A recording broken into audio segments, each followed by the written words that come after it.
ইংলিশটা কিভাবে অতি সহজে শিখতে পারি তার জন্য আরেকটি ক্লাস আমি তোমাদের সাথে শেয়ার করব। ইট ইজ টাইম টু ডু, করার এখনই সঠিক সময়। It is time to read, পড়ার এখনই উপযুক্ত সময়। It is time to go, যাওয়ার এখনই কি সঠিক সময়। যখন এই ধরনের কথা বলবো যে কোনো একটি কাজ করার এখনই সঠিক সময়, সেই ক্ষেত্রে শুরুতে বলবো ইট ইজ টাইম টু। ওকে, তারপর এখানে শুধু ভার্বের মূল রূপটা বলবো, প্রেজেন্ট রূপটা, তাহলে হবে। ওকে, আর যখন বলবো যে তোমার জন্যে কাজটা করার এখনই সঠিক সময়, তোমার জন্যে যাওয়ার এখনই কি উপযুক্ত সময়, যখন কাউকে উল্লেখ করে বলবো সেই ক্ষেত্রে ইট ইজ টাইম, এরপরে বলবো কি ফর। তারপরে যাকে উল্লেখ করে বলবো, যাকে উদ্দেশ্য করে বলবো, তার অবজেক্ট, তার শুধু অবজেক্ট এখানে বলবো, তাহলে হবে। টু এর আগে শুধু তার অবজেক্টই বলবো। Okay, it is time for me to do, আমার জন্য করার এখনই কি সঠিক সময়। It is time for me to read, আমার জন্য পড়ার এখনই সঠিক সময়। It is time for me to read, পড়ার।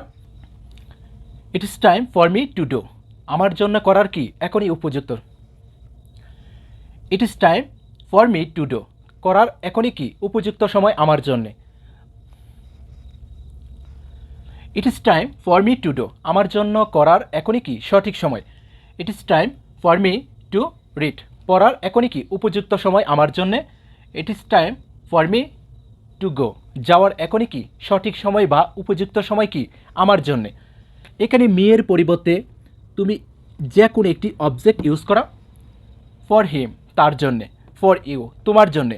ফর আস, আমাদের জন্যে। ফর দেম, তাদের জন্যে। ফর কামাল, কামালের জন্যে। ফর মিনা, মিনার জন্যে। যে কোনো একটি নাম এখানেও হবে। ওকে, আর এখানে টু এর পরে যে কোনো ভার্বের প্রেজেন্ট রূপটা বলবো। ওকে, এই দুটি সেন্টেন্স যদি ফলো করতে পারি, আশা করি আজকের পর থেকে সহজ ইংলিশটা বলা সম্ভব। আই নিড এ বুক, আমার একটা বইয়ের প্রয়োজন বা আমার একটা বইয়ের দরকার। আই নিড এ হাউস, আমার একটা বাড়ির দরকার। আই নিড মানি, আমার টাকার প্রয়োজন। যে জিনিসটা প্রয়োজন সেটা শুধু এখানে বলবো। ওকে, যার প্রয়োজন তাকে বলবো কি শুরুতে। আর যদি বলি আমার একটা বইয়ের দরকার নেই, আমার একটা বাড়ির দরকার নেই, সেই ক্ষেত্রে বলবো I do not need. I do not অথবা কি I don't need a book, আমার একটা বইয়ের দরকার নেই। যদি প্রশ্ন করি আমার কি একটা বইয়ের দরকার, সেই ক্ষেত্রে বলবো কি do I need a book, আমার কি একটা বইয়ের দরকার। Do I need a book, easily কিন্তু বলতে পারবো আই নিড এ বুক, আমার একটা বইয়ের প্রয়োজন। I do not need a book, আমার একটা বইয়ের দরকার নেই বা প্রয়োজন নেই। Do I need a book, আমার কি একটা বইয়ের দরকার। ওকে, এখানে ডু নট হতে পারে অথবা কি সাবজেক্ট অনুযায়ী হতে পারে কি does not. Okay, he does not need a book, তার একটা বইয়ের দরকার নেই। অথবা এখানে ডু এর পরিবর্তে বলবো কি তখন does he need a book, does he need a book, তার কি একটা বইয়ের দরকার। এভাবে যদি শিখতে পারি সবাই কিন্তু ইংলিশটা পারবো। ওকে, বেস্ট অফ লাক।